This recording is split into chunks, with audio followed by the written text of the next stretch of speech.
सुंदर फार सुंदर असं आहे.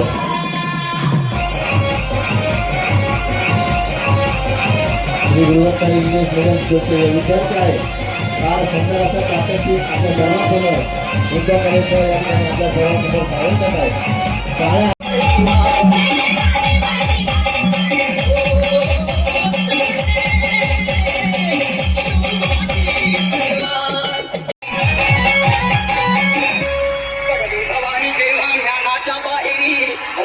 फिरली ना ती कधीच माघारी तख्त दौलती समोर केली ना लाचारी.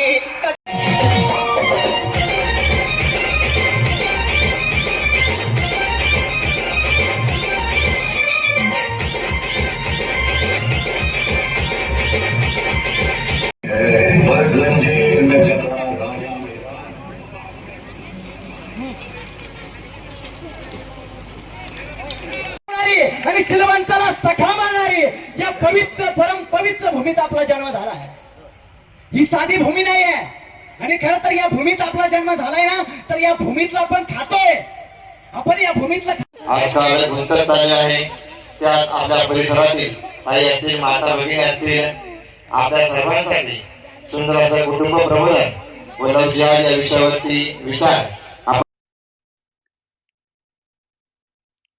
नारायणं नमस्कृत्यं नरो चैवं नरोत्तमं देवी सरस्वती व्यासं ततो जयमुदीरये. मनोजव मारुततुल्य वेगं जितेंद्रियं बुद्धिमतां वरिष्ठं वातात्मजं वानरयुतमुख्यं श्रीरामदूतं शरणं प्रपद्ये. गुरु ब्रह्मा गुरु विष्णु गुरुदेव महेश्वरा गुरु साक्षात् ब्रह्म तस्मै श्री गुरुवे नमः. गुरु ब्रह्मा गुरु विष्णु गुरुदेव जनेश्वरा गुरु साक्षात जनार्दन स्वामी तस्मै श्री ओम जनार्दन.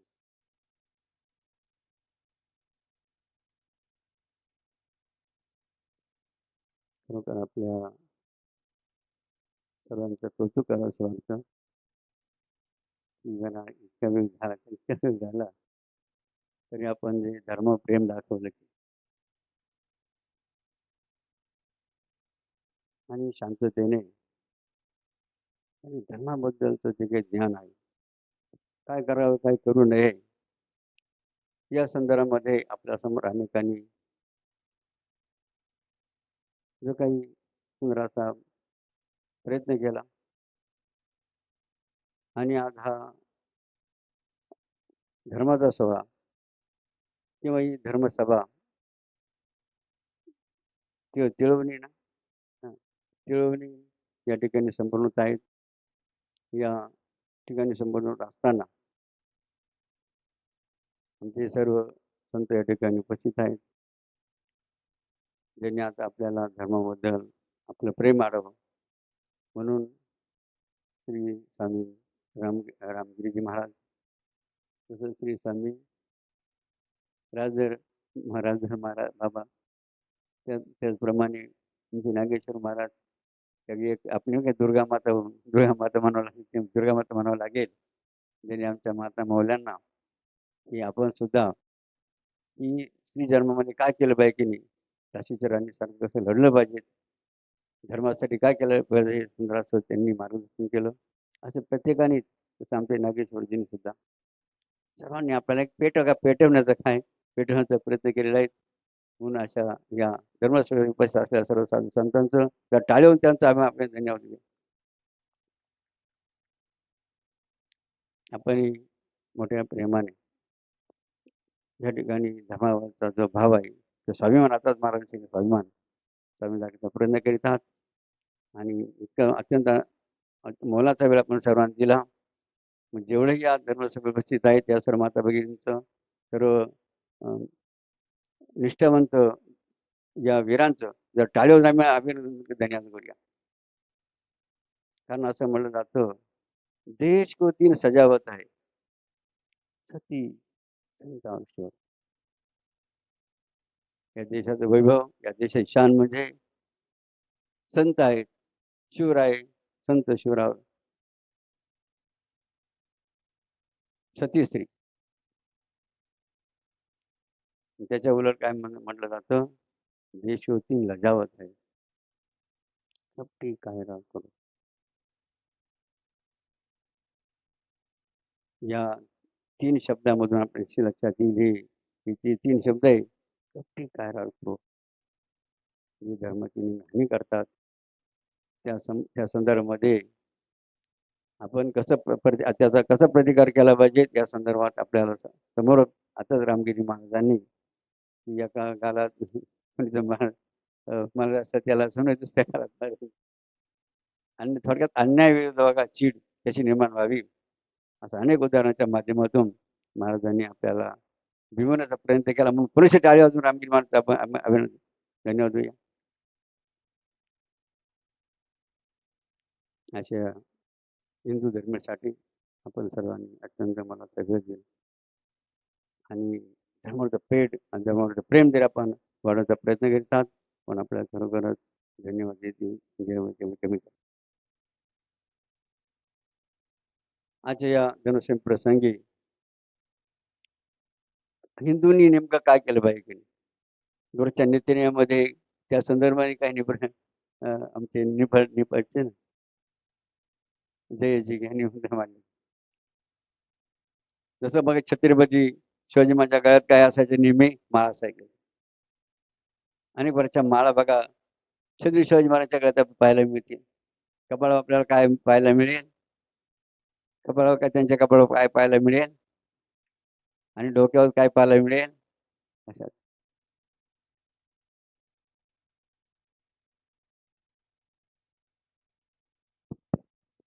हिंदूंनी काय आचार करावा बघा आमच्या थोर पुरुषांनी त्या ठिकाणी दाखवून दिलेलं आहे.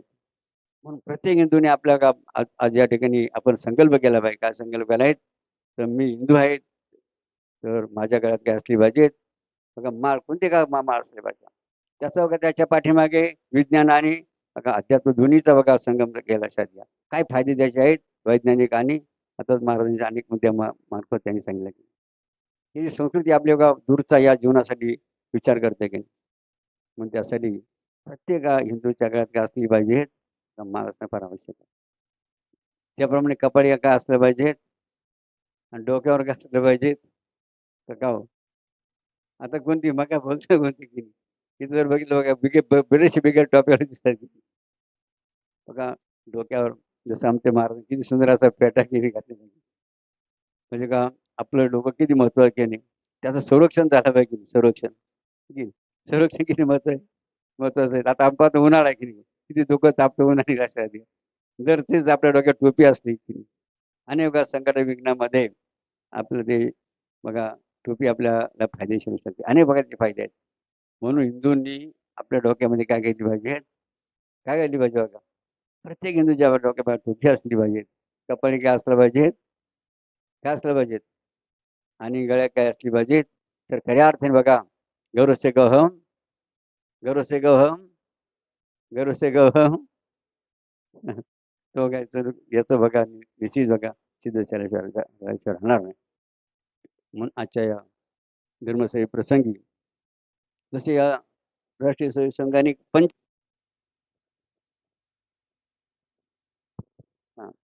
पंचसूत्रीचा मुद्दा केलेला आहे त्या संदर्भात आपल्यालाही या ठिकाणी स्पष्टीकरण करण्यात आलं. तसंच बघा बाबाजींनी आपल्या हिंदू धर्मासाठी किंवा बघा सर्व बघा भारतीय वर्षासाठी चतुसूत्री बघा सांगितली. चतुसूत्री किती महत्वाची चतुसूत्री बघा आपल्या संपूर्ण बघा भारतीय आणि जगासाठी मदतीने चालू लक्षात घ्या.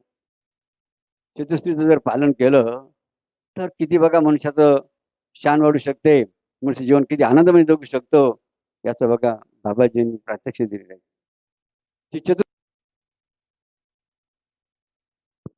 चतुसूत्री बघा या ठिकाणी आपण बाबाजी जनार्दन काय सांगितले चतुसूत्रीमध्ये थोडक्यात आपण ते लक्षात घेऊया आणि आपण सांगते जाऊन बघा बाबाजी ओम जगद्गुरु जनार्दन स्वामी मंदिर महाराज ज्याने बघा सर्व तपश्चर्या केली आणि भगवान शंकराने एकदा त्रिवार साकाराला भेट दिली बघा अशा जनार्दन स्वामींनी आपल्या समाजासाठी म्हणजे सर्वांसाठी चतुसूत्री बघा किती महत्त्वाची सांगितलेली. त्यात पहिलं चतुसूत्रीमध्ये पहिलं बघा बाबाजीने काय सांगितलं पहिलं तत्व परदाराचा त्याग लक्षात परदाराचा त्याग याचा अर्थ छत्रपती शिवाजी महाराजांचं उदाहरण आताच आपण महाराजांच्या आपली महानुभावांच्या संतांनी उल्लेख केला की म्हणजे परदारा त्याग याचा हे तत्व काय सांगतं? एक पत्नी एक पती जसं जसं श्रीराम प्रभू होऊन गेले. म्हणजे ज्या स्त्री सोबत आपलं लग्न झालेलं आहे ती स्त्री सोडून इतर स्त्री आपल्या सर्व माता भगिनी आहेत असा भावाचा विचार असतो. याला म्हणतात परदारा त्याग. ज्यांनी परदाराचा त्याग केला काय बघा त्यांचं कीर्ती झाली की नाही. आणि ज्यांनी ज्यांनी परदा त्याग नाही केला असे रावणासारखे असते. ज्यांनी परिस्थितीची अभिलाषा केली त्यांचं काय बघा घडलं, काय परिणाम त्याला भोगावे लागले हे सांगण्याची आवश्यकता नाही. म्हणून परदाराचा त्याग किती महत्वाचा आहे. पहिली चतुर्सूत्री पहिलं तत्व बघा बाबांनी सांगितलं. दुसरं तत्व काय सांगितलं? परधनाचा त्याग सांगितला. परधना त्याग म्हणजे याचा अर्थ काय? कधी कोणाचं फुगडं धन घ्यायचं नाही. तुकाराम महाराज म्हणतात ना, जोडून या धन उत्तम व्यवहार. धन जरूर कमा, मग कसं कमा? परिश्रम कष्टाने सत्याने करायचं. अशा रीतीने बघा परधनाचा त्याग बाबाजीने बघा सर्व समाजासाठी सर्व बांधवासाठी सांगितलं आहे. तिसरं बघा सूत्र बाबांनी सांगितलं परान्नाचा त्याग. बघा याच्यामध्ये बऱ्याचशा लोकांचा गोंधळ किंवा गैरसमज होऊ लागला. तर बाबाजीने काय सांगितलं? परान्नाचा त्याग म्हणजे काय? तर बाबाजीने सांगितलं या जगात दोनच जाती आहे. बरं किती जाती जगामध्ये? दोनच जाती म्हणे. त्या दोन जाती कोणत्या आहे म्हणे? पहिली जात आहे नास्तिक, दुसरी आहे आस्तिक. बघा जी भगवंताला मानत नाही जात तिला म्हणतात नास्तिक आणि जी भगवंत म्हणतात तिला आस्तिक. मग कोणाच्या घरचं खायचं? किती सोपं बघा तंत्र बाबांनी सांगितलं. कोणाच्या घरचं खायचं? मग जे आस्तिक असतील त्यांच्या घरचं खायचं, जे नास्तिक असतील त्यांच्या घरचं खायचं. बाबाजी असे म्हणले का माळ्याचं खाऊ नका, मराठीचं खावाचा, ठमक्याचं खाऊ नका. एकाच शब्द काय सांगितलं? ते नास्तिक म्हणजे देवाला मानत नाही त्यांच्या घरचं खाऊ नका. याला म्हणतात परान्नाचा त्याग. शेवटचा अंत म्हणतो बुद्ध दिला बाबांनी लक्षात द्या की परनिंदेचा त्याग. बघा परनिंदेचा त्याग म्हणजे कोणाचंही फुगडचं धुणं बसायचं नाही, म्हणजे कोणाचे अवगुण बघायचं. आपण बघा आपल्या जे आदर्श होऊन गेले त्यांचं कौतुक गायचं. छत्रपती शिवाजी महाराजांचं कौतुक गायचं, राणा प्रतापांचं कौतुक गायचं, भगतसिंग जे स्वातंत्र्य होईल त्यांचं कौतुक गायचं. मला दुसऱ्याबद्दल आपण काही विनाकारण आपली वाचा काय करायचं. अशा किती सुंदर तंत्र बघा बाबाजी दिलं की ज्याच्यामध्ये विरोध निर्माण होऊ शकत नाही, द्वेष बघा आपल्या होऊ शकत नाही. फक्त आपण काय करायचं? आपली सखी आईच कशी, आपली सखीच आई किती श्रेष्ठ आहेत, काय माझी सखी आईच कशी श्रेष्ठ आहेत हे जगाला चार चार वेळा आपण बघा पटवून सांगायला लक्षात घ्या. याला मात्र परनिंदेचा त्याग लक्षात. अशा रीतीने किती उपकार बघा संतांच्या हातात. अनेक ज्ञानेश्वर महाराज असतील, तुकाराम महाराज असतील, जनसंघाने जे बघा आपल्याला जो उपदेश केला तो किती मोलाचा आहे की नाही. आणि मग अशा रीतीने बघा की किती संस्कृती आपली किती ऋषीमुनी आपले दूरदृष्टीकोन होते. बघा पहिले ज्यावेळेला लग्न व्हायचे ना आणि लग्न झाले नवीन जोड बघा ऋषीमुनींच्या आश्रमात जायचंय तर ऋषीमुनी त्या नवीन जोडप्याला काय आशीर्वाद द्यायचे? काय आशीर्वाद द्यायचे? हा लक्षात घ्या. काय बघा जो दृष्टिकोन आपल्या ऋषीमुनींचा होता की नवीन जोड पाहिल्यानंतर त्या पती पत्नीला मला काय आशीर्वाद द्यायचे? अष्टपुत्र सौभाग्यवती भव. काय? अष्टपुत्र सौभाग्यवती भव म्हणजे काय? तुम्हाला किती मुलं हो? बघ 8 मुलं हो. लक्षात घ्या. संत आपण होता संत सांगते आहे का? आपण ते ऐकलंच नाही हिंदूंनी. का हिंदूंनी ते आपण ऐकलंच नाही. आपण दुसराच विचार केला की एवढे कसं काय सांभाळायचे. चिंता आपण करील. लक्षात घ्या. आणि म्हणून आपली संख्या घटली की नाही त्यासाठी आमच्याकडे म्हणजे सूर्यजीवी चव्हाण के बघा आपल्याच या अहिल्यानगरचे विभूत्र आहेत जे सुदर्शन चॅनलचे बघा संपादक आहेत ज्यांनी सुंदर बघा असं लोकसंख्या या संदर्भामध्ये बघा कैसे बने इस्लामी देश बघा या संदर्भामध्ये बघा मुद्दा मांडलेला आहे. आणि म्हणून त्यासाठी बघा आपल्या सर्वांना काय करावं लागणार आहे? काय करणार आहे? साधू संत आशीर्वाद दिला ना बघा काय आशीर्वाद दिला? अष्टपुत्र सौभाग्यवती. आता बघा मागच्या गावाला कार्यक्रम झाला बघा आपल्या एकुड्या सगळ्याला कार्यक्रम झाला त्या ठिकाणी विशेष काही मातांचं पुण्य बघा पूजन करण्यात आलं. कोणत्या माता पूजन करण्यात आलं? ज्या महिलांना पाच, कमी कमी बघा 5 मुलं. किती मुलं आहे बघा? 5 मुलं ज्या महिलांनी मग जन्म दिला आहे त्या महिला बघा समोर आल्या आणि त्यांचं सन्मानपूर्वक पूजन करून एक आदर्श जर या ठिकाणी सन्मान जर काय होऊन त्या महिलांचा आपण आम्ही करूया बघा. या ठिकाणी अनेक माता बसले की नाही, ज्यांना 5 मुलं त्यांनी जागे उभे राहा बरं महिलापैकी. उभ्या तर राहा. तुमचं त्या ठिकाणी आपण कमीत कमी त्यांचं आपण टाळ्या वाजून अभिनंदन करू की नाही? उभ्या राहा. ज्या महिलांना 5 मुलं घ्या, आपण 5 पांडव 5 पांडव की नाही, जर टाळी वाजून त्या महिलांचं अभिनंदन त्यांना धन्यवाद या, ज्यांनी बघा 5 पांडवांना जन्म देऊन या हिंदू धर्माचं संरक्षण करण्याचा प्रयत्न केला आहे. आणि खरोखर बघा अशा मातांना धन्यवाद दिले की भूमीच पडेल. म्हणून यातून बघा यातून काही काय समजून घ्यायचे. आमचे जेवढे महाराज बघा ज्यांनी संपूर्ण घराचा त्याग केला, काय ज्यांना कशाची बघा कमी नाही, काही गरज नाही लक्षात घ्या, तरी सुद्धा बघा आपल्या समाजामध्ये येऊन ते आपल्यासाठी किती बघा त्रास घेत आहे की नाही, किती प्रकारचा बघा त्यांनी त्याग करीत आहे की नाही. आणि म्हणून अशा आमच्या या सर्वांनी जो उपदेश आपल्याला केलेला आहे त्याचा त्या उपदेशाचं पालन करण्याचा थोडा आपण प्रयत्न करा. थोडा निश्चित बघा आताच अनेक स्वप्न बघितले नाही की आपला देश निश्चित हिंदू राष्ट्र झाल्याशिवाय राहणार नाही. म्हणून पुरुषाच्या साधू संत अभिनंदन करा, तर धन्यवाद या. आणि शेवटी आता या ठिकाणी आपण ज्ञानेश्वर महाराजांची पसायदान घेऊन या ठिकाणी बरं वंदे मातरम.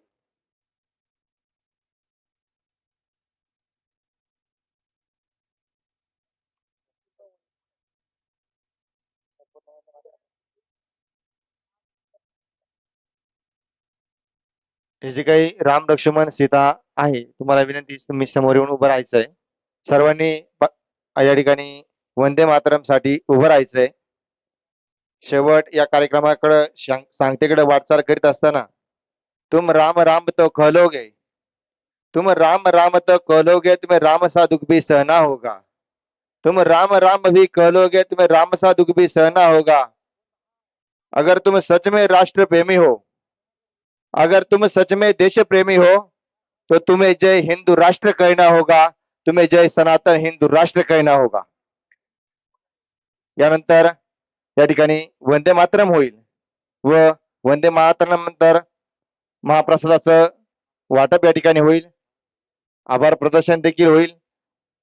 सर्व स्वयंसेवकांना विनंती आहे की आपण पुढे वाढप व्यवस्था असेल, खुर्च्या उचलायची व्यवस्था असेल, याच मंडपात या ठिकाणी महाप्रसादाचं वितरण होईल. झालंय का वंदे मातरम साहेब?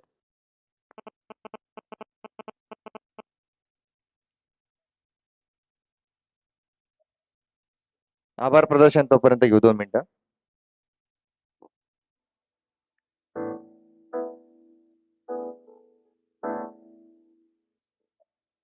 उक्कडगाव अजून कोणी चुकून राहिला असेल तर माफी.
वंदे मातरम.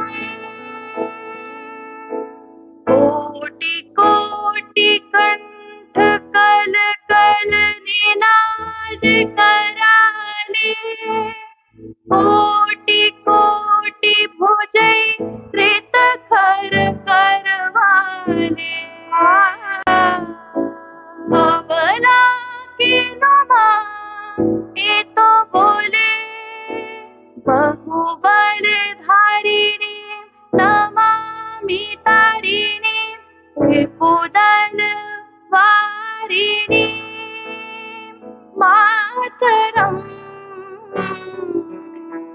वन्दे मातरम्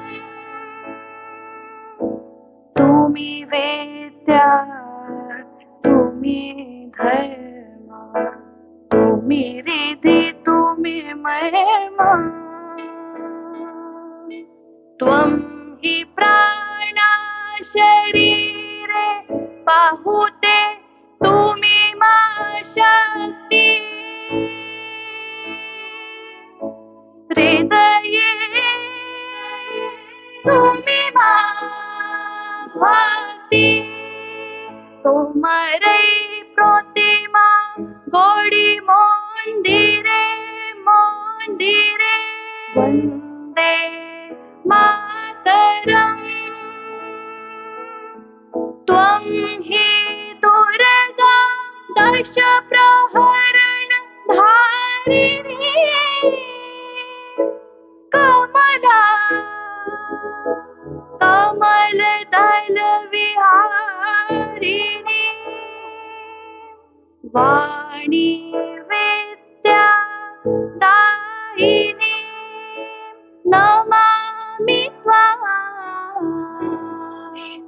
नमामि कमला अमला अतुला सुजला सुफला मातरम् वन्दे मातरम् श्यामलां सरलां सुस्मिता भूषिता धरणी धरणी मातरम् वन्दे मातरम् वन्दे मातरम् वन्दे मातरम्